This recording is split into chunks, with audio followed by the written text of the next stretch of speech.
Seattle Seahawks lifted the Lombardi Trophy 4 months ago. They walk into OTAs as the defending world champions of the National Football League. Mike Macdonald has every key contributor back from the Super Bowl 60 offense. Sam Darnold returns. Jackson Smith-Njigba returns as the reigning Offensive Player of the Year. But the one player who has rival defensive coordinators rewriting their entire game plans wears number 6. He played a handful of offensive snaps last year. His role this fall changes everything. The offense walks in loaded. Darnold posted a career year next to Jackson Smith-Njigba and his league-leading 1,793 receiving yards.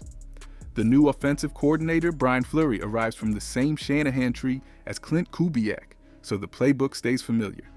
Cooper Kupp gets a full second offseason to lock in with Darnold. Torrey Horton returns from shin surgery as a second-year weapon. The first-round pick, Jadarian Price out of Notre Dame, fills the Kenneth Walker III void at running back. And Macdonald drafted a rookie offensive lineman from Iowa who has analysts predicting he steals a starting job by week 1. Then the defense walks in. DeMarcus Lawrence returns healthy after pacing the team with 11 tackles for loss. Leonard Williams and Jaron Reed anchor the front. Devin Witherspoon is back as the most disruptive corner in the conference. Boy Mafe, Kobe Bryant, and Rick Woolen are gone. The reloading question matters. And buried at the back end of the schedule sits a Christmas night rematch in Seattle against the team this roster beat for a Super Bowl trip. Macdonald has answers nobody has heard yet. But before we get into that, hit that like and subscribe button for more Seahawks and all the NFL content. Can we hit 200 likes on this video? Jaylen Milroe wears number 6. He was the 3rd round pick out of Alabama in 2025, 92nd overall. Last year he watched. Sam Darnold played hero ball. Drew Lock served as the steady backup. Milroe got a handful of snaps in a sub-package role early in the season, fumbled one option play against Tampa Bay, and never returned to game action. He stayed inactive as the emergency 3rd quarterback for the rest of the year. Now the variables shift. Clint Kubiak left for the Raiders head job.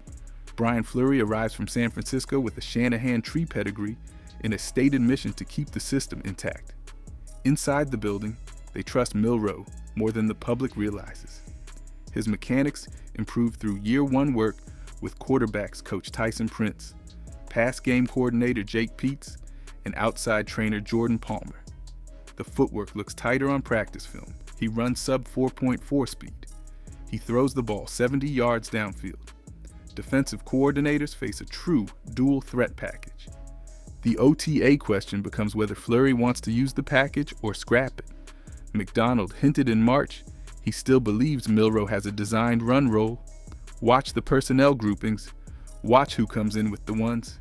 If Milroe takes snaps in goal line or short yardage looks, the role exists. Drew Lock plays the final year of his contract this fall. The clock has already started ticking. Across the building, an even bigger question waits on defense. The Seahawks defense ranked top 10 in scoring last fall, and the edge room carried the heaviest load. DeMarcus Lawrence paced the team with 11 tackles for loss, 3 forced fumbles, and 3 fumble recoveries on his way to a Pro Bowl nod at age 34. He returns for year 2 of his 3-year contract, worth up to $32.5 million. Boy Mafe walked to the Cincinnati Bengals on a 3-year, $60 million deal. The Seahawks chose not to match. They believe the room has enough. Derek Hall slides into a bigger role on the right side. Uchenna Nwosu returns healthy after multiple injury seasons.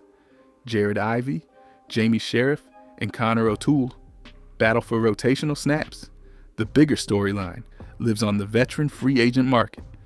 Jadeveon Clowney remains unsigned, and the Seahawks fit the profile of a contender he has chosen before.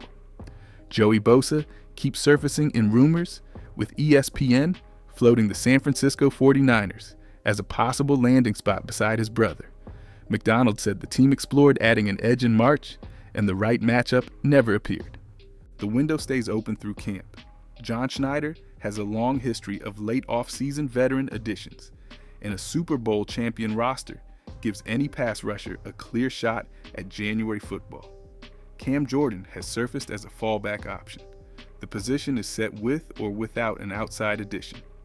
The bigger question lives at the back end of the secondary, where two starters from the championship defense are now wearing different uniforms. Kobe Bryant signed with the Chicago Bears in March. Rick Woolen signed with the Philadelphia Eagles on a one-year contract. Two starters from the #1 scoring defense walked out the door inside 90 minutes of the negotiating window opening. 12s panicked. Beat writers wrote replacement columns. National analysts dropped the Seahawks down their power rankings. Nothing about those moves fits what the building knows. The replacements live inside the walls already. Start at safety. Nick Emenwari entered the league last year and stacked games most teams hope to see from a third-year starter. He earned starting snaps by mid-season and never gave them back. Julian Love stays at the other safety spot.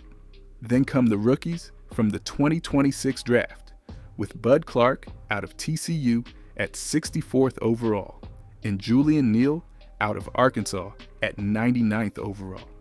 McDonald spent 2 of his first 3 picks on defensive backs for a reason. Rookie Bud Clark steps in immediately as the third safety. At cornerback, Devin Witherspoon stays as the most disruptive nickel and outside player in the conference. Josh Jobe re-signed at $8 million per year after producing the best coverage numbers of any Seahawks corner in 2025. He starts. The new free agent corner, Noah Igbenogim, gives veteran insurance after years bouncing between Miami, Dallas, and Washington.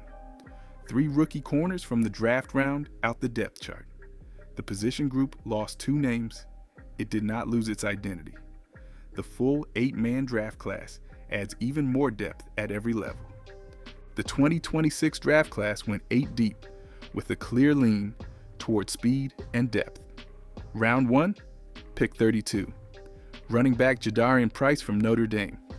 He replaces Super Bowl MVP Kenneth Walker III, who signed with the Kansas City Chiefs for 3 years and $43 million.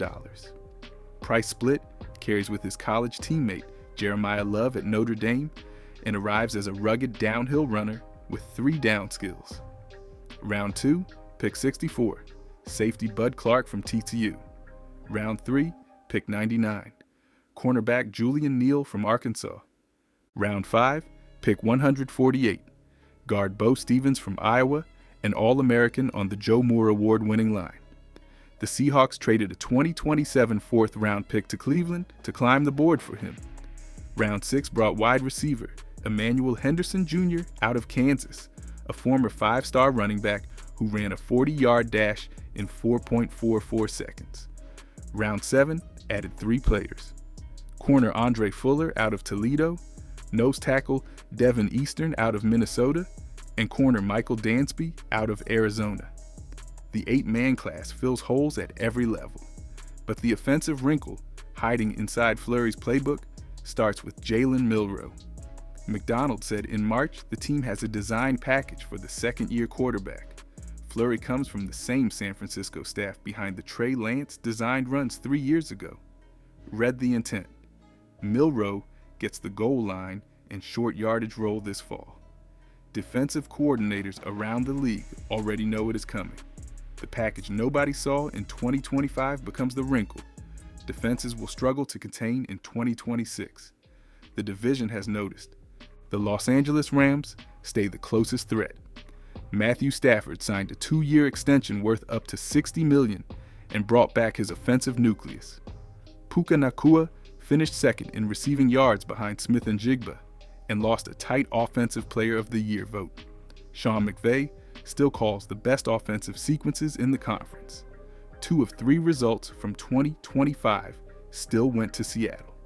The NFC Championship game in late January went to Seattle. The Christmas night rematch and the season finale both feature the Rams. 3 games against them in the final 5 weeks decides the division. The San Francisco 49ers spent the 13th overall pick on quarterback Ty Simpson out of Alabama. Multiple analysts called the pick a reach. The 49ers ranked last in pressure rate in total sacks in 2025 with 20 sacks. They host the Seahawks in Week 12 after the bye, but Seattle owns the head-to-head record under McDonald. Kyle Shanahan has gone 2 straight games without scoring a touchdown against this defense. McDonald owns the matchup. The Arizona Cardinals selected Notre Dame running back Jeremiah Love 3rd overall and watched starting quarterback Jacoby Brissett hold out of every voluntary workout this offseason. Mike LaFleur opens his first season as a head coach under heavier scrutiny than he wanted. The Cardinals went 3-14 last fall. The division stands wide open behind Seattle. Defending the title means defending the division first. And inside the locker room, the loudest training camp question lives on the offensive line. The bold prediction floating around Seattle media this month: rookie Bo Stevens starts at right guard by Week 1. The case sounds clean. Stevens earned All-American honors at Iowa on the Joe Moore Award, winning offensive line. He posted the 3rd best zone blocking grade of any guard in the draft class.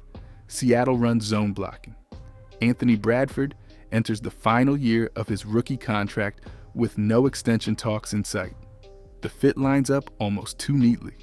McDonald and offensive line coach John Benton see something different.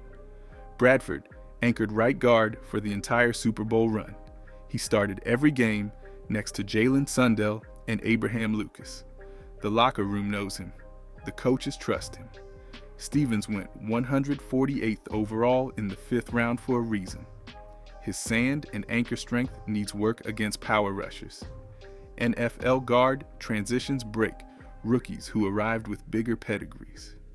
Mason Richmond and Bryce Cabell-Dew, both drafted last year as part of the Gray Zabel class, also compete for backup snaps. The truth lives in the middle. Bradford holds the starting job through OTAs and almost certainly through training camp. Stevens learns both left and right guard, as McDonald confirmed in May, because the team wants him ready to play the moment opportunity opens. Watch the second half of the season. If Bradford struggles or gets hurt, Stevens steps in and likely keeps the job. The bold prediction lands by November, not Week 1. The veteran starts, the rookie waits. Both end the year as starters. The schedule confirms there is no room for slow starts.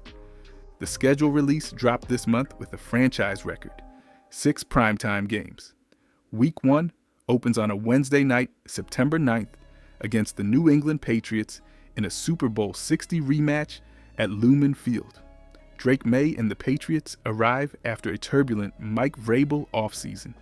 Seattle plays Arizona on the road in Week 2, Washington on the road in Week 3, then heads home for 5 of 6 games. The first half ends with Sunday Night Football against Kansas City in Week 7, when Kenneth Walker III returns with the Chiefs. The middle weeks build the revenge case.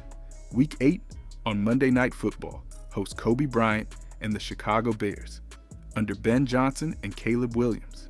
Week 15 in Philadelphia features Rick Woolen and the Eagles on a Saturday afternoon. The bye in Week 11 sets up a brutal late season run. The Christmas night home game against the Los Angeles Rams plants the dagger. The same building hosted the NFC Championship in January, when the Seahawks bounce Stafford and McVay on the way to Levi's Stadium. The season finale at SoFi Stadium in Week 18 decides the division crown. The prediction: 13 wins, 4 losses. The Seahawks repeat as NFC West champions. They host a wild card game.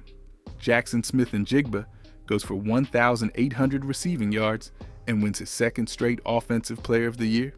Brian Fleury's offense outscores Clint Kubiak's 2025 group by a touchdown per game. Drop your record prediction in the comments below and tap subscribe before the next breakdown lands. The next video breaks down every NFC West roster straight up. The defending champions go back to the Super Bowl, and they win twice in a row.